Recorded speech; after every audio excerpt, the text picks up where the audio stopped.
इस देश दुनिया में इतनी नफरत है, आप एक हिंदू होकर इस्लाम की तारीफ कर रहे हैं, गलत नहीं है? बात कर रहा हूँ मोहम्मद साहब वाले इस्लाम की। जो आज का इस्लाम है उसके ऊपर मेरा कोई ना तो राय है उस पर, और ना ही मैं उसके बारे में कुछ कहना चाहता हूँ। हमारी ऑडियंस को अगर आप बता पाएंगे इल्हाम होता है? अगर आप हिंदू धर्म में देखना चाहें तो इल्हाम होता है आत्मज्ञान। आत्मज्ञान को ही अरबी भाषा में इल्हाम कहा गया है। इसे परम ज्ञान माना जाता है और इल्म कहा जाता है इसे। जो इस्लाम धर्म को नहीं मानता वो काफिर है। हाँ, और मैंने ये सुना है, आप समझाइए एक बार। अगर वो आपकी बात और आपका धर्म मानने के लिए तैयार है तो ठीक है, वरना उसको पना कर दीजिए। अगर मैं इस तरह देखूं मोहम्मद साहब का, तो मैं नहीं मानता कि वो कभी भी इस तरह की बात कहेंगे। ये लोगों के अंदर गलतफहमी है कि वो जिन्होंने, हुआ ये है कि जो कुरान है किताब, उस पे जो असर है वो अरबी मानसिकता का है, जिन्होंने उसे कलेक्ट किया। इस्लाम से आत्मज्ञान की प्राप्ति कैसे होती है?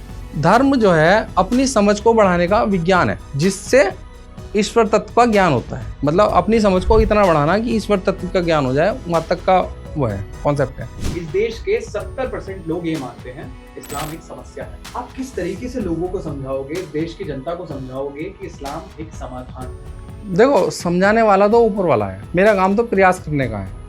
वो चाहता है कि लोग समझें तो लोग समझेंगे, वो नहीं चाहता लोग नहीं समझे तो नहीं समझेंगे। पैगंबर मोहम्मद को एक आध्यात्मिक गुरु के बारे में क्यों नहीं पढ़ाया जाता? उनको एक पैगंबर या खुदा का ज्यादा प्रमोशन क्यों होता है? धर्म के विषय में हम तभी जान सकते हैं जब हमें आत्मज्ञान होता है, तभी हम वास्तविक धर्म की वास्तविकता को समझ पाते हैं। वरना हम दो शब्दों में रच के रह जाते हैं, धर्म का मतलब स्वभाव और धर्म का मतलब रिलीजन। हम कौन होते हैं किसी दूसरे धर्म के उलेमा या किसी दूसरे धर्म के मौलवी को ये कहने वाले कि आपके धर्म में आपको पता ही नहीं कुछ भी? नहीं, हम कहते भी नहीं इस बात को। नहीं, आपने अभी कहा हाँ। कि उन्हें नहीं पता असली इस्लाम क्या है। हम किसी को ना तो बुरा बता रहे हैं ना अच्छा बता रहे हैं। ओके। हम ये कहना चाह रहे हैं कि वास्तविकता ये है, ठीक। मोहम्मद साहब जो रसूल हैं उनका सही मार्ग ये है।